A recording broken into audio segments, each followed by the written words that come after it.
Assalamualaikum warahmatullahi wabarakatuh. Waalaikumsalam warahmatullahi wabarakatuh. Selamat siang.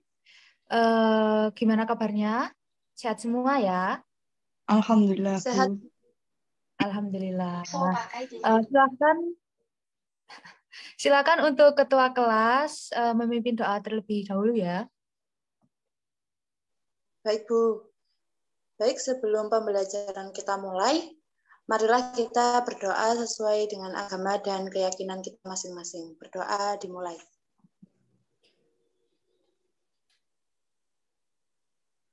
Selesai. Terima kasih, Mbak Aviani. Apa benar ini dari kelas 10 IPS 1? Benar, Bu. Benar, Bu.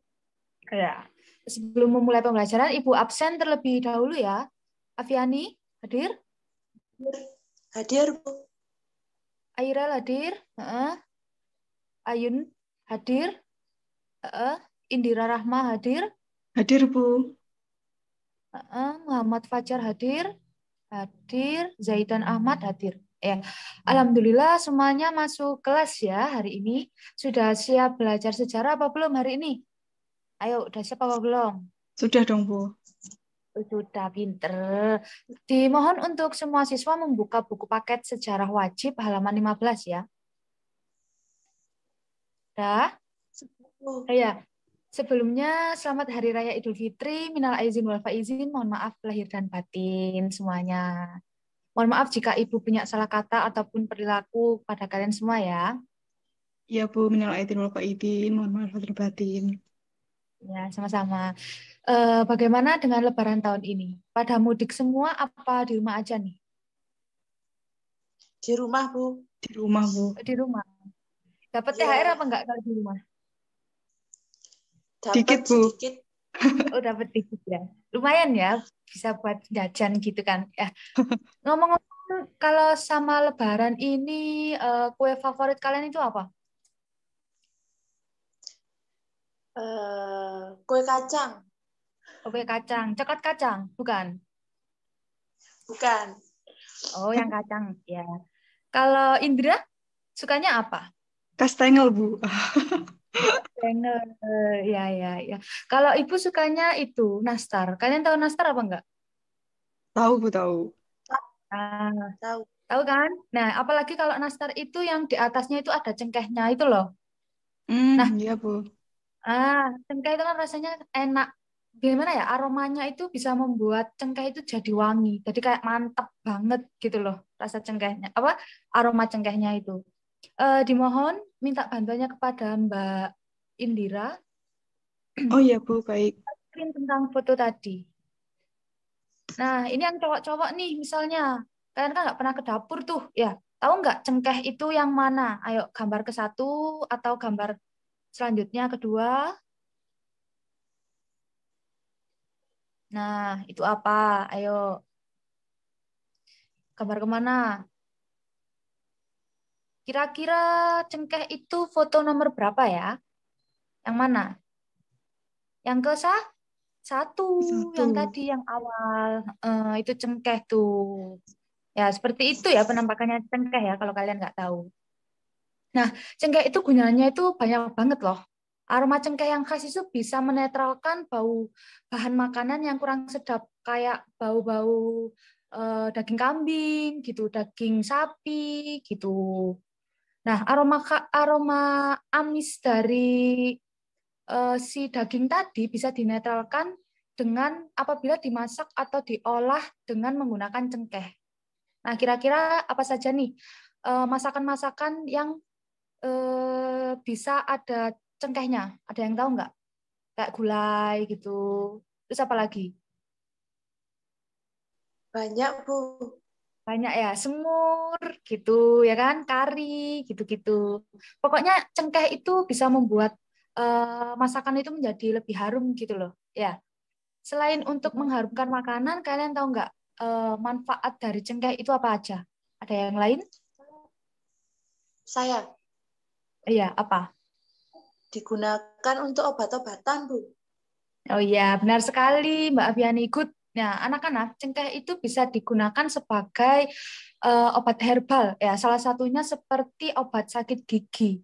Nah, gimana caranya? Kok bisa cengkeh dibuat obat sakit gigi kok bisa? Tahu nggak? Caranya itu yang pertama kalian kalau siapa nih biasanya sakit gigi, praktekkan aja ya nanti di rumah. Cengkeh itu kalian campur sama minyak zaitun, bisa langsung dioleskan dengan tangan atau langsung apa kayak kalian menggunakan sikat gigi pakai odol gitu loh. Nah, perlahan itu si cengkehnya tadi itu akan membuat gigi kalian itu perlahan menjadi sembuh. Nah, selain Oh itu iya. ibu mau tanya, ya cengkeh selain cengkeh, rempah-rempah jenis apa yang dicari oleh bangsa Eropa? Saya, Bu, Yang tahu? Ya, apa eh, aja? seperti lada, pala, Heeh, kayu heeh. manis, ada Iya, juga adas dan lain sebagainya, Bu. iya, ya benar sekali. Ini yang aktif saya rasa cuma Mbak Aviani sama Indra aja. Yang lainnya kemana ya? Tidur apa gimana ini? Oh, udah Mbak tadi yang share screen. Ya, Oh, sudah, Bu. Iya, Bu, baik. ya. Benar sekali itu. Ternyata banyak sekali ya rempah-rempah yang ada di Indonesia, ya kan? Nah, pantesan waktu zaman penjajahan dulu, ya, beberapa daerah di Eropa itu sering pengen banget menguasai negara di Indonesia. Nah, mereka itu ingin menguasai rempah-rempah yang seperti ini, yang tadi yang disebutkan oleh Mbak Indira, seperti lada, kayu manis dan lain sebagainya tadi, gitu ya. Nah, mengapa mereka ingin menguasai rempah-rempah yang seperti itu? Karena pada saat itu harganya juga sangat mahal. Nah, setelah membahas tentang rempah-rempah nih, ada yang tahu kita akan belajar apa hari ini? Saya, Bu, Ya, belajar apa? eh, sepertinya kelanjutannya dari minggu lalu yaitu mengenai kolonialisme dan imperialisme di Indonesia sepertinya, Bu. Benar sekali. Tepuk tangan dulu. Ini yang belajar kayaknya Mbak Indira ini ya. Yang lainnya, aduh, tahu lagi saya. Nah, nggak apa-apa. Kita masih ada waktu.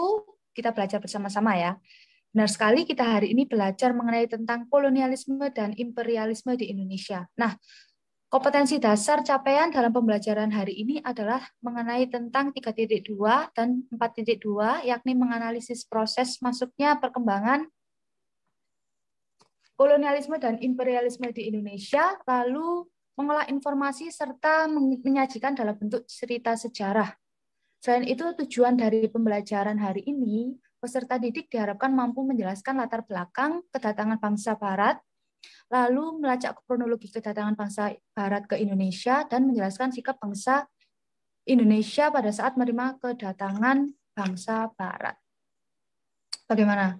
Sebelum dilanjut, apakah ada pertanyaan? Masih belum, Belum? Bu. Masih Oh belum, ya, Bu. masih belum. Belum. Oke. Dulu pada abad ke-15 atau ke-16, beberapa negara di Eropa itu datang ke Indonesia. Mereka rela berlayar berbulan-bulan untuk mengarungi samudra. Tujuan awalnya itu bukan untuk menjelajah negara kita, untuk menjajah negara kita, bukan seperti itu. Ada yang tahu apa tujuan awal bangsa Eropa datang ke Indonesia? Saya, Bu. Iya. Jadi tujuan awal bangsa Eropa itu datang ke Indonesia itu sebenarnya untuk berdagang, Bu. Awalnya. Iya benar. Tujuan awal dari datangnya bangsa Eropa adalah untuk berdagang, ya. Untuk apa? Berdagang.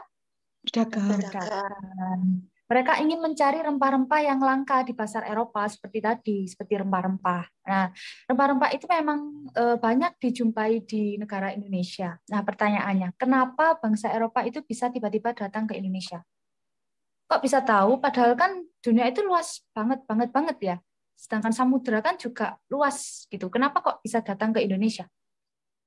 Ada yang tahu?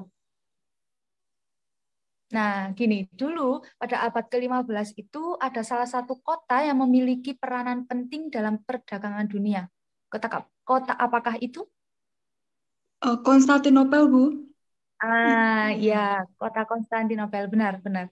Nah, pada saat itu, kota Konstantinopel itu merupakan ibu kota Byzantium, yaitu salah satu bagian dari Kekaisaran Romawi.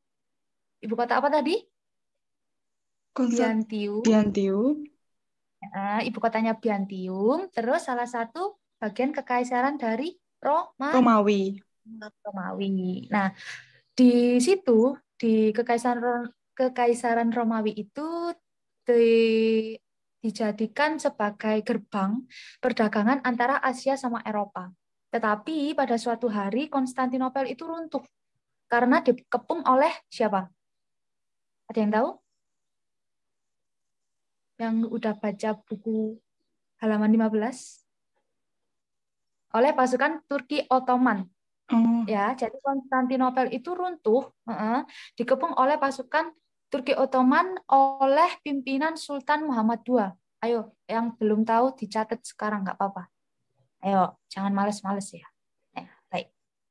Nah, pada saat itu, kota Konstantinopel itu merupakan kota yang istimewa dikarenakan letaknya itu sangat strategis karena menghubungkan Eropa sama Asia. Lewat jalur apa? Darat atau laut? Laut. Darat. Ya, darat dulu ya. Nah, sejak jatuhnya kota Konstantinopel itu menjadikan distribusi perdagangan itu jadi tertutup. Kan tadi lewat darat tuh antara Konstantinopel sama Eropa. Nah, akibat dari runtuhnya itu ditutup jalannya. Jadi mereka itu tidak bisa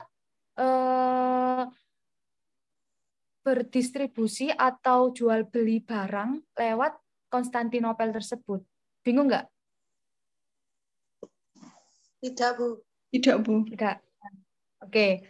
Jadi rempah-rempah itu menjadi langka di kota Eropa dan memiliki nilai barang yang tinggi. Memiliki nilai jual yang tinggi. Nah, jatuhnya Konstantinopel itu menimbulkan kesulitan bagi bangsa Eropa khususnya dalam bidang perdagangan. Benar. Ketika rempah-rempah itu disita oleh bangsa Turki, nah tadi kan Konstantinopel itu kalah tuh, yang menaklukkan itu kan Turki. Nah, tetapi bangsa Eropa itu nggak tinggal diam aja. Mereka itu nggak cuma pasrah ya, wis lah, gimana lagi? Nggak seperti itu. Nah, mereka itu mencari jalan lain agar bisa memperoleh rempah-rempah. Caranya gimana? Nah, di sini nih, karena jalur darat itu ditutup, mereka itu bisa lewat dari jalur apa? Laut. Hal ini itu merupakan salah satu cara agar Eropa itu bisa datang ke wilayah Asia. Nah, salah satu bangsa Eropa yang mengawali penjelajahan samudra adalah bangsa apa? Yang mengawali penjelajahan samudra. Bangsa Portugis. Bangsa Eropa yang pertama kali menjelajah itu bangsa Portugis ya. Jadi zaman dahulu kan nggak secanggih seperti zaman sekarang. Yang zaman sekarang kan kita kalau mau kemana-mana terus nggak tahu tempat itu kan kita menggunakan Google Maps ya. Kadang kalau cewek gunakan Google Maps aja kadang kesasar-sasar gitu kan. Sama kok kadang saya seperti itu. Nah, ada yang tahu nggak alat apa yang digunakan pelaut untuk sampai ke daerah tujuannya?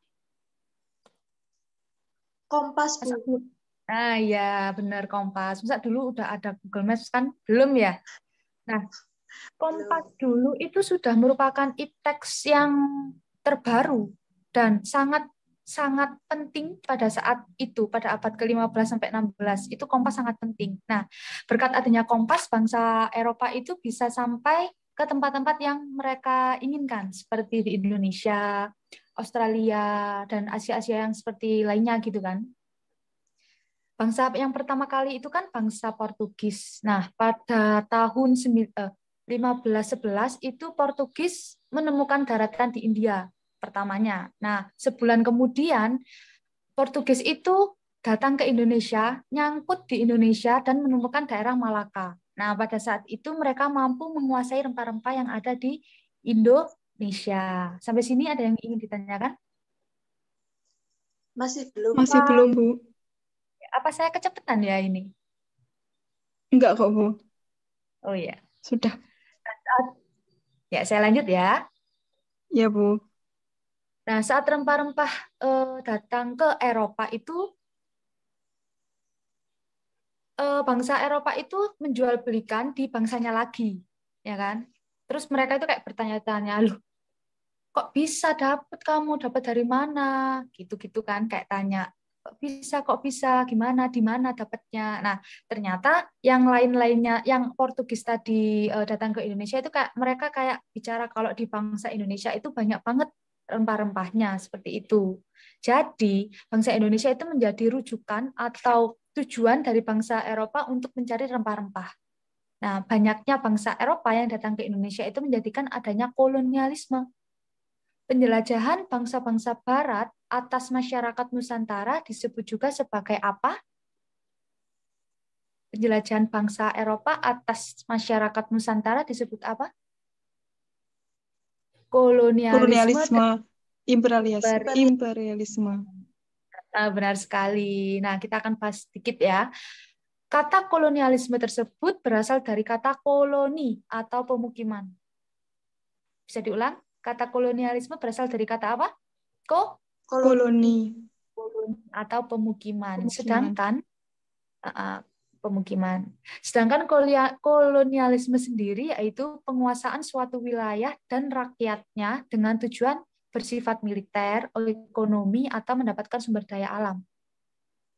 Nah, negara-negara tersebut merupakan negara yang memiliki kekuatan militer yang lebih unggul dibandingkan dengan negara yang mereka jajah. Jadi negara-negara kolonialisme itu mereka cari yang rankingnya itu kayak di bawahnya mereka gitu loh, ya kan? Ada yang tahu nggak negara apa aja yang melakukan kolonialisme dan imperialisme di Indonesia? Saya, Bu. Ya, apa aja Mbak? Ada Portugis, Spanyol, Belanda, Inggris. Nah, ya, tepuk tangan. Bagus sekali. Ya, yang pertama itu ada Portugis, yang kedua ada Spanyol, dan yang ketiga ada Belanda, dan terakhir ada Inggris. Nah, istilah lain nih. Istilah lain yang hampir mirip dengan kolonialisme itu apa? Imperialisme. Imperialisme. Imperialisme berasal dari kata imperator yang artinya memerintah. Kalau kolonialisme tadi apa? Pemukiman. Koloni. Koloni pemukiman. Kalau imperialisme tadi? Imperator. Pemerintah. Nah, imperialisme adalah sistem politik yang bertujuan untuk menjajah negara lain dan mendapatkan kekuasaan atau keuntungan yang lebih besar. Ya, di sini ada yang ingin ditanyakan. Ada yang belum paham? Saya ulang, bisa? Mohon diulang, Bu, yang imperialisme, Bu. Masih kurang paham. Oke. Kata imperialisme sendiri tadi, gimana, Mbak? Berasal dari kata apa? Imperator. Iya, imperator. Yang artinya apa?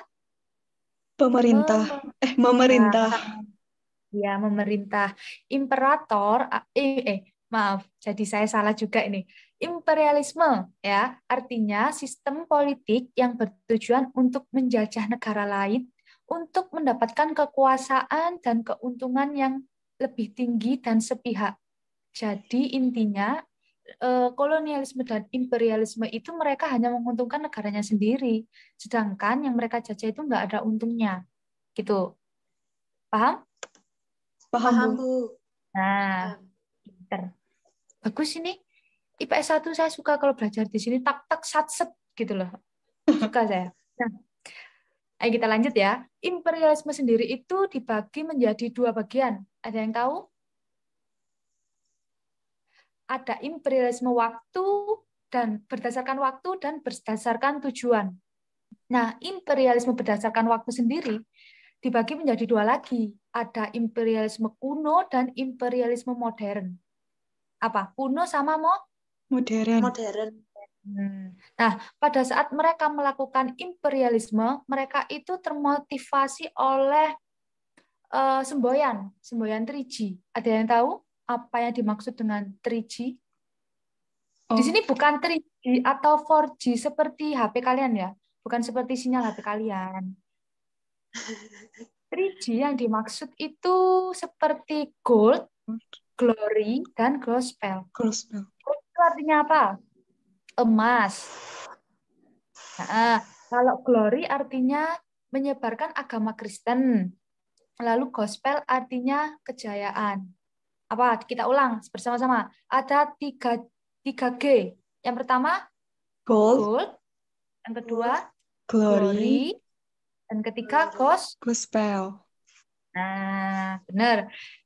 Kalau itu kan yang tadi imperialisme kuno. Sekarang kita membahas tentang imperialisme modern.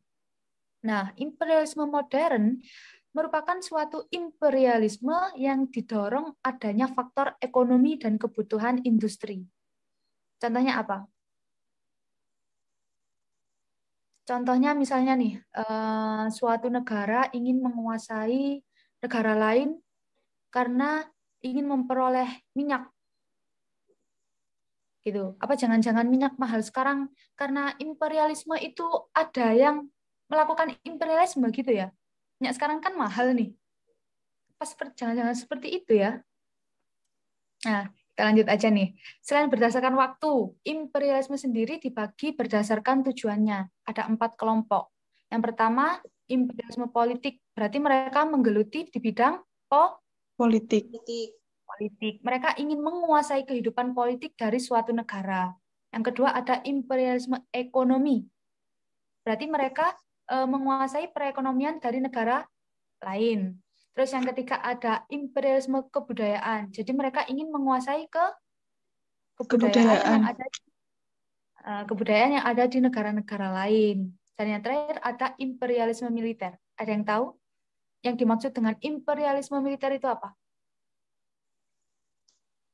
Mereka itu ingin menguasai negara lain yang strategis untuk memperkuat pertahanan di negaranya. Jadi kayak minta tolong gitu loh. Ayo dong bantu kayak gitu. Tapi dengan cara imperialisme. Kita ulang tadi, ada 4 tadi. Yang pertama ada apa tadi? Politik. Imperialisme politik. Dan yang kedua ada imperialisme Ekonomi.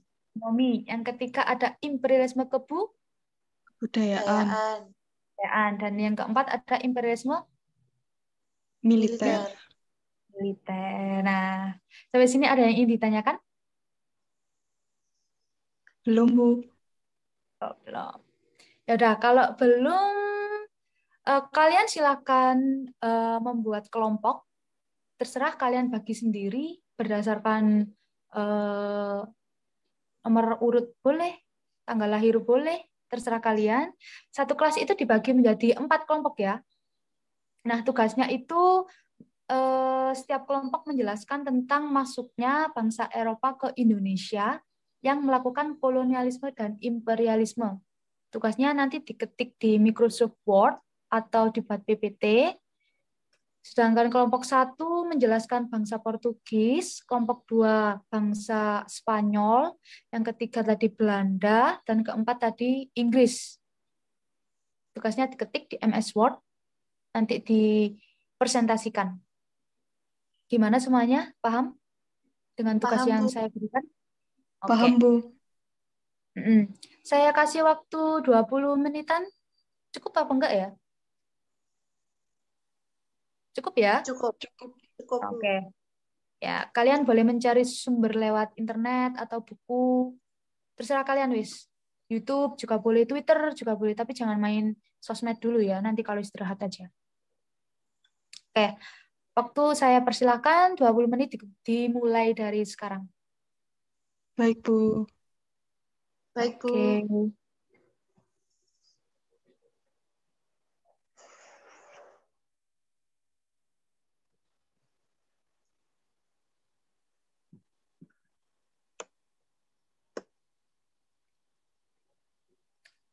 Gimana kelompok 1?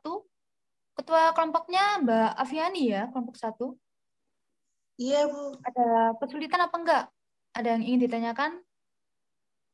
Masih belum, Bu. Oke.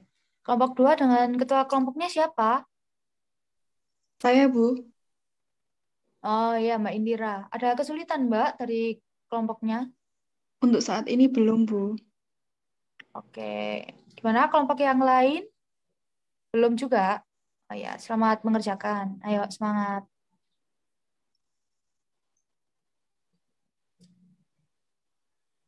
Jangan lupa nanti dipresentasikan ya. Yang bertugas mempresentasikan ketua kelompoknya.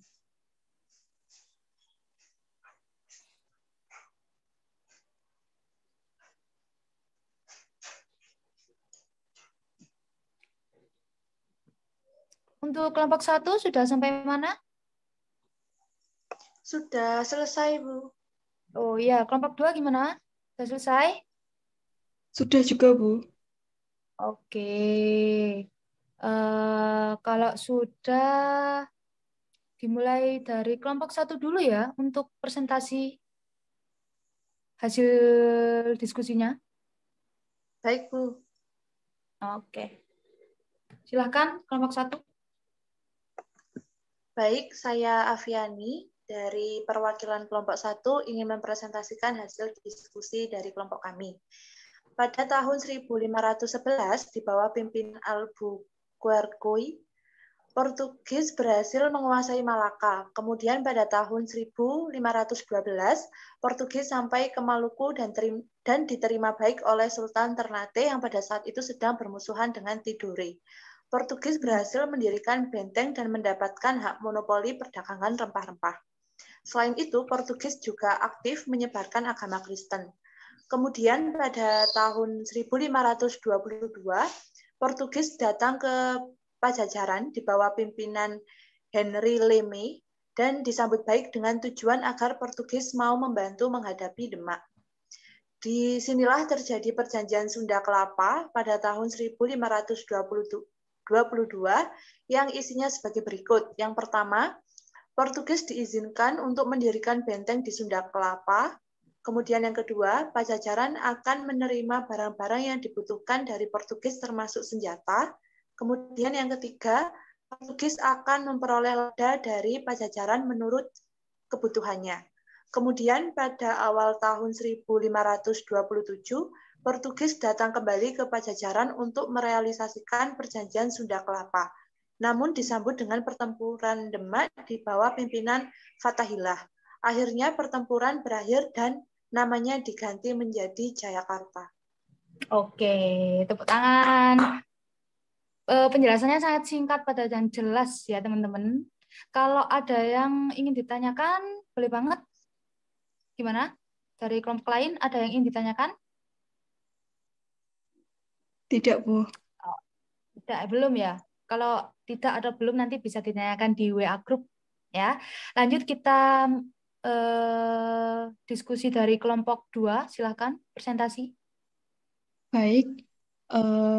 Perkenalkan, saya Indira Masifa, perwakilan dari kelompok 2. Saya akan mempresentasikan hasil kerja kelompok kami. Pada tanggal 7 April 1521, Spanyol sampai di Pulau Cebu di bawah pimpinan Magellan. Rombongan bangsa Spanyol diterima oleh Raja Cebu sebagai Cebu sebab pada waktu itu Raja Cebu sedang bermusuhan dengan Makstan. Nah, persekutuan Cebu ini harus dibayar mahal oleh Spanyol sebab dalam peperangan tersebut Magellan mati terbunuh. Kemudian Spanyol dipimpin oleh Sebastian Delcano dan akhirnya sampai ke Maluku pada tahun 1521. Nah, kedatangan bangsa Spanyol itu diterima dengan baik oleh Sultan Tidore yang saat itu bermusuhan dengan Portugis.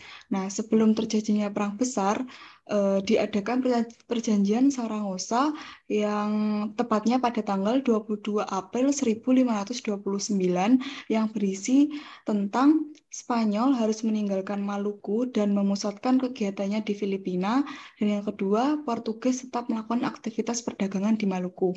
Sekian presentasi dari kelompok 2. Terima kasih. Sama-sama. Nah, kelompok 2, tepuk tangan dulu. Masa nggak ditepuk tangan? Yuk, kelompok 1 dan kelompok 2 sudah, kita lanjutkan dari kelompok 3 dan 4 ya. Nah, baik sekali hasil diskusi dari kelompok ke-1, 2, dan 3, dan ke-4. Apakah kalian menikmati pembelajaran hari ini? Ada yang ingin ditanyakan? Sangat menikmati, Bu. Sangat menikmati. Ada yang ingin ditanyakan apa enggak? Untuk saat ini masih belum. Belum, Bu, dan sepertinya sudah jelas semua penjelasan dari teman-teman. Oke. Kalau kalian udah jelas, silahkan kalian mengerjakan tugas pilihan ganda yang akan Ibu share pada WhatsApp group. Tugasnya dikerjakan secara mandiri, cuma 10 aja pilihan ganda, dikumpulkan minggu depan ya. Baik, Bu. Oke. Baik, Bu. Nggak ada yang ingin ditanyakan nih? Udah paham banget sama materi ini? Sudah paham, Bu. Oke. Bisa minta tolong ada yang bisa menyimpulkan hari ini kita belajar apa saja? Kita refresh dikit-dikit. Saya, Bu. Oke. Mbak Aviani, Jadi, silakan. Hari ini kita sudah belajar mengenai awal munculnya kolonialisme dan imperialisme, belajar mengenai pengertian dari kolonialisme, yaitu penguasaan suatu wilayah oleh negara lain untuk tujuan yang bersifat militer dan ekonomi, serta pengertian dari imperialisme, yaitu sistem politik yang bertujuan menjajah negara lain untuk memperoleh keuntungan secara sepihak. Ada yang lain Saya, yang Bu. ingin menyimpulkan? Oke, siap. Nah, selain Silakan. yang disimbolkan oleh Mbak Aviani, di hari ini kita juga belajar mengenai tentang jenis imperialisme, yakni ada 2, yaitu imperialisme kuno yang membuat tentang 3G, yaitu Gold, Glory, Gospel, dan imperialisme modern yang dibagi menjadi 4 kelompok, yaitu imperialisme politik, imperialisme ekonomi, imperialisme kebudayaan, dan imperialisme militer, serta belajar tentang negara Eropa yang melakukan kolonialisme dan imperialisme di Indonesia, yakni negara Portugis, Spanyol, Inggris, dan Belanda. Oke, bagus. Bagus semuanya. Terima kasih dari kesimpulan dari Mbak Aviani sama Mbak Indira. Saya rasa kalian udah paham mengenai tentang materi ini dan kalian sudah mengikuti pembelajaran dengan baik. Tetap semangat dalam belajar dan silakan menyiapkan materi untuk minggu depan. Nah, minggu depan kita akan membahas tentang materi perlawanan bangsa Indonesia terhadap pendudukan bangsa Eropa. Sebelum ada yang ingin ditanyakan? Tidak, Bu. Belum. Oke, jangan lupa tugasnya dikumpulkan minggu depan sama disiapkan materinya. Oke, sebelum mengakhiri pembelajaran, silakan ketua kelas memimpin doa terlebih dahulu. Baik, sebelum pembelajaran kita akhiri, marilah kita berdoa sesuai dengan agama dan keyakinan kita masing-masing. Berdoa dimulai. Selesai. Baik, terima kasih atas waktunya hari ini. Apabila saya ada salah kata maupun tindakan, mohon dimaafkan. Saya akhiri, wassalamualaikum warahmatullahi wabarakatuh. Waalaikumsalam warahmatullahi wabarakatuh. Terima kasih, Bu. Terima kasih, Ya, Bu. sama-sama.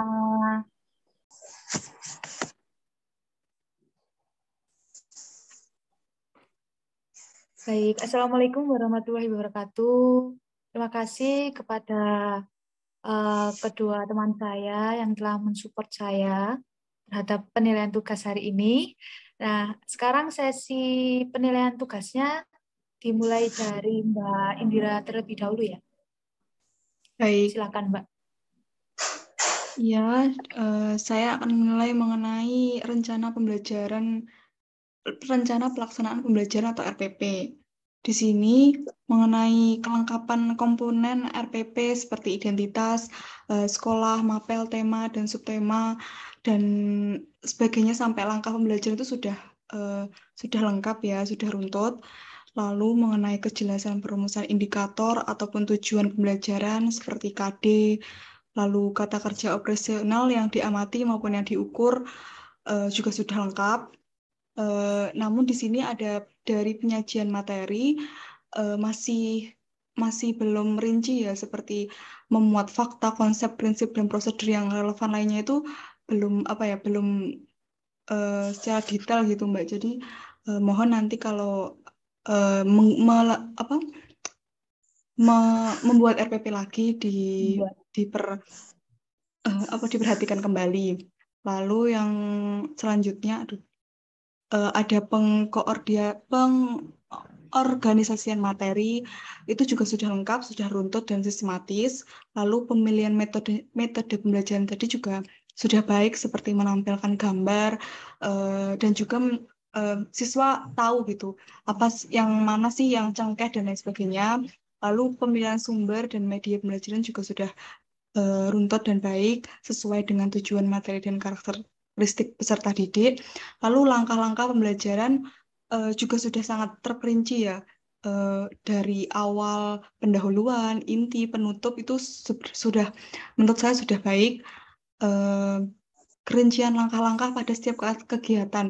Nah, di sini langkah-langkah di alokasi waktu sudah baik, namun di saat Mbak Iva itu praktek baik, tapi di saat langkah-langkah ditulis di RPP itu kurang terinci menurut saya. Jadi diperhatikan kembali. Lalu teknis evaluasi juga baik. Tadi kelampirannya sudah terdapat 3 lampiran, lalu instrumennya juga sudah ada seperti soal, kunci, pedoman, sekarang juga sudah baik semua. Secara keseluruhan sudah baik sih Mbak, cuma beberapa tadi yang belum secara detail seperti apa tadi, materi, penyajian materi, dan juga langkah-langkah yang ada di RPP. Kalau langkah-langkah untuk Mbak Iva praktek itu sudah baik, tapi jika di RPP masih kurang diperinci lagi, seperti itu menurut saya. Terima kasih. Baik, terima kasih Mbak Indira atas saran pendapatan. Dan kemudian saya lanjut ke Mbak Aviani. Gimana, udah siap Mbak? Baik, sudah Mbak. Oke. Apakah suara saya jelas? Jelas Mbak? Ya? Jelas Mbak, jelas. Baik, praktik yang dilaksanakan oleh Mbak Iva menurut saya sudah berjalan dengan baik karena sudah dipersiapkan juga sepertinya dengan baik. Jadi tadi dari pendahuluan, kemudian dari pendahuluan ada apa tadi berdoa, kemudian presensi dan mengaitkan dengan kehidupan sehari-hari dengan siswa itu sudah baik. Tetapi yang perlu diperhatikan adalah mengaitkan materi yang sudah dipelajari di minggu lalu itu lebih di apa Mbak ya, lebih direfleksikan kembali gitu loh, lebih diingat-ingat kembali kepada siswanya. Jadi sebelum memasuki pembelajaran hari ini mungkin bisa diulang lagi materi di minggu lalu itu sudah belajar mengenai apa saja, baru memasuki materi hari ini seperti itu. Jadi sepertinya sudah disinggung, tetapi menurut saya masih kurang mendalam seperti itu. Nah, untuk penguasaan materi itu sudah sangat bagus sekali, sudah lancar, kemudian penyampaiannya juga sudah sangat jelas, runtut, sesuai dengan kompetensi siswa. Sebelum pembelajaran juga dijelaskan mengenai tujuan pembelajaran, itu juga sudah baik sekali. Kemudian penyampaian materi runtut dan jelas. Namun tadi waktu materi mengenai Konstantinopel, ya itu menurut penilaian lebih baik menggunakan peta atau gambar Mbak. Jadi mengetahui gitu jalur bangsa Barat ke Indonesia ini seperti apa. Nah, Konstantinopel ini lokasi di mana. Nah, itu lebih baik menggunakan peta gitu, menggunakan media peta agar siswa bisa mengetahui jalur-jalur yang dilalui oleh bangsa Eropa. Nah, kemudian tadi sudah menunjukkan media gambar di awal, yaitu cengkeh dan rempah-rempah yang lain itu juga sudah baik dan sudah dijelaskan dengan jelas. Selanjutnya, pembelajaran melakukan keterlibatan dengan siswa. Jadi pembelajaran tadi cukup aktif karena pendidik melakukan partisipasi dengan siswa seperti diskusi, kemudian melontarkan pertanyaan-pertanyaan untuk membuat siswa aktif menjawab. Nah, kemudian juga terjadi interaksi antara siswa dan guru, kemudian menumbuhkan keceriaan dan antusiasme siswa dalam belajar. Jadi tadi waktu siswa menjawab, guru memberikan dorongan dan motivasi seperti sudah baik, kemudian sudah semangat seperti itu. Kemudian kemampuan pembelajaran dalam bidang studi. Jadi penguasaan konsep-konsep tadi sudah baik, materi yang dijelaskan juga sudah jelas. Dan juga memberikan contoh dalam kehidupan sehari-hari, mengaitkan materi dengan kehidupan sehari-hari itu sudah dijelaskan. Kemudian bahasa yang digunakan sudah jelas, lancar, dan baik. Gaya yang disampaikan juga sudah sesuai. Kemudian mungkin penilaian yang terakhir mengenai itu tadi, waktu selesai diskusi. Nah, waktu selesai diskusi, sebaiknya guru memberikan pendalaman materi. Jadi dari hasil diskusi, guru menyimpulkan terlebih dahulu dari hasil diskusi siswa. Nah, baru kemudian pembelajaran diakhiri. Mungkin seperti itu saja, Mbak, penilaian dari saya. Secara keseluruhan, praktik yang sudah dilaksanakan Mbak Iva sudah sangat baik sekali. Seperti itu. Baik, terima kasih Mbak Yani dan Mbak Indira. Saya akui memang latihan pembelajaran hari ini saya masih kurang dan saya memang butuh masukan dan saran dari kalian. Saya akan memperbaiki di pertemuan berikutnya atau setelah saya mengajar nantinya ya. Terima kasih. Wassalamualaikum. Saya akhiri. Wassalamualaikum warahmatullahi wabarakatuh. Waalaikumsalam warahmatullahi wabarakatuh.